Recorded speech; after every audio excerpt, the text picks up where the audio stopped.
Là,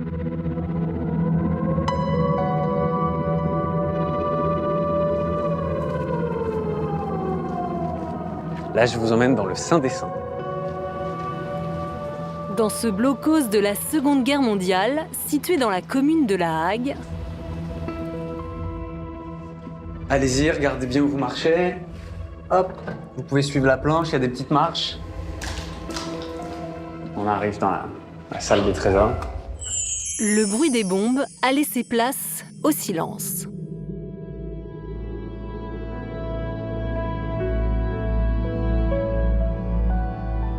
Il a pas un goût de blocos, mais il a un goût de liberté, tu vois.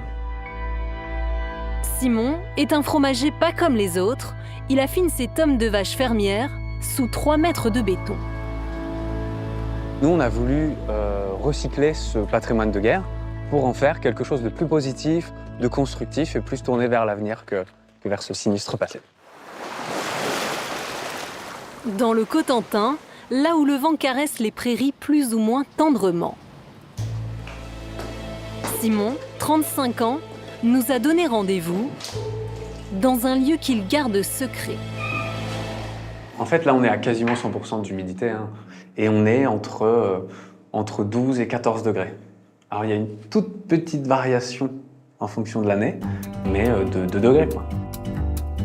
Donc, vous avez des fromages de 6-7 mois, vous avez des fromages qui ont vraiment un vécu, quoi. C'est assez puissant. C'est vraiment le fromage et le blocos qui vivent une histoire ensemble parce que le blocos amène des conditions et le fromage, sachant que c'est du lait cru, amène tout un tas de microbiotes qui, eux, vont coloniser cette pièce. C'est un travail artisanal et sensuel, en fait. C'est vraiment beau. Enfin, moi, j'aime beaucoup. Il y a un an, Simon propose à la mairie de louer ce blocos de 75 mètres carrés. Ainsi débute cette folle aventure. Ce blocos, quand on l'a récupéré, il était plein de terre, de pierres, de tessons de bouteilles. Et quand on l'a nettoyé, on est allé crescendo. En fait, on a commencé à frotter les plafonds, frotter les murs. Et en fait, dans toutes les petites rigoles où la terre avait séché, on a retrouvé tout un tas d'objets datant de la guerre. Donc là, des cartouches. C'était une sacoche pour mettre les munitions, ça se mettait à la ceinture comme ça. Des encriers, des petites boîtes de dentifrice en métal, des choses qui nous rappellent quand même toute une époque. En 1942, Hitler ordonne la construction du mur de l'Atlantique, 6000 km de fortifications le long de la côte européenne, destinées à empêcher le débarquement des Alliés. Go, go, go!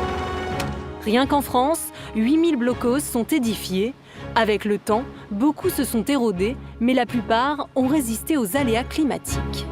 En fait, c'est tout un symbole, mais c'est aussi un pied de nez à l'histoire. C'est-à-dire qu'ici, il y a 90 ans, c'était pas la joie.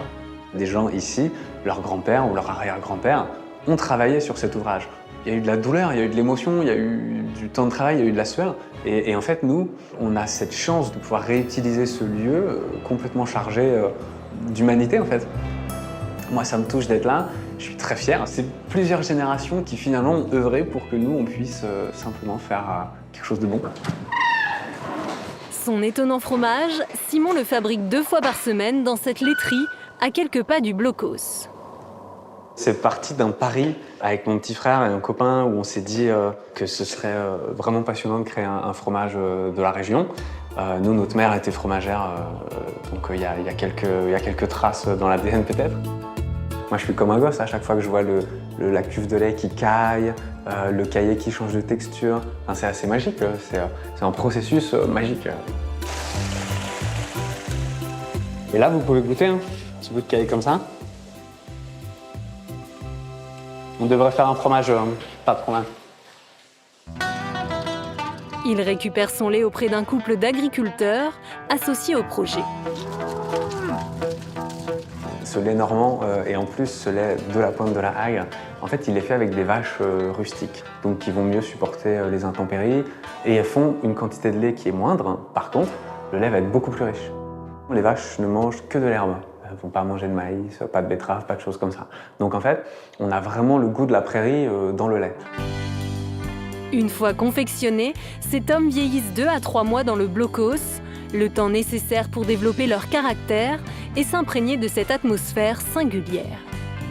Malgré qu'on soit dans un blocos et dans un décor de guerre, c'est vraiment un fromage qui a un goût de liberté, qui a un goût de renaissance.